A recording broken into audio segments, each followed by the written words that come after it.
On va avoir un projet, ça va être celui-là, parce que c'était un dossier extrêmement compliqué, qui a duré beaucoup trop longtemps, qui a vécu beaucoup trop de soubresauts, et je ne m'exclus pas de la problématique, je vais être bien clair là-dessus, mais on est rendu là aujourd'hui. Alors, je n'ai pas trop le goût de revenir sur le passé, ça ne donne rien, c'est un projet qui ne fonctionnait pas. Et là, on a un projet qui est clair, net et précis, qui est chiffré.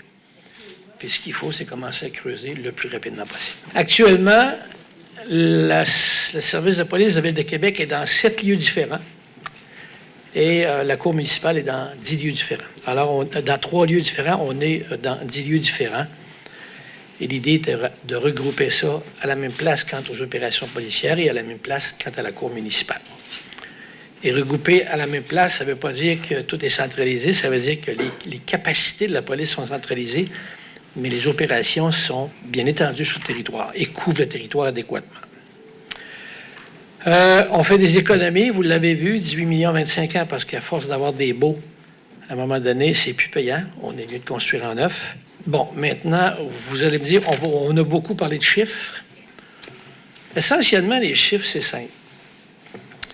Le dernier projet, qu'on parle de 50, 72, on peut parler de beaucoup de chiffres, ce sont des projets qui ne fonctionnaient pas. Alors moi, je ne reviendrai pas sur le coût des anciens projets, ce sont des projets qui ne fonctionnaient pas. On a un projet de 98 millions, on a payé un terrain 3 millions, puis il y a une partie du 20 millions pour un fixe de relette qui va servir au service de police.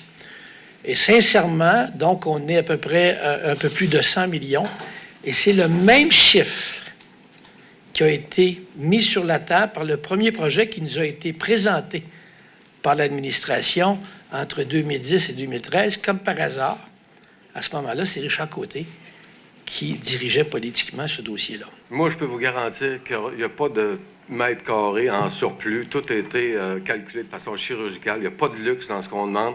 On a respecté que des besoins opérationnels. Et on offre à la population présentement un service de police moderne. On offre beaucoup plus, des unités spécialisées en surplus, 72 policiers de plus à l'intérieur même du cadre financier du SPVQ actuellement. C'est énorme en termes de récupération financière. On libère des baux qui valent près de 20 millions sur 25 ans, donc 40 millions sur 50 ans, la durée de vie utile d'un immeuble comme ça. Appliquez-le aux 100 millions, on vient de retomber pas mal à 60.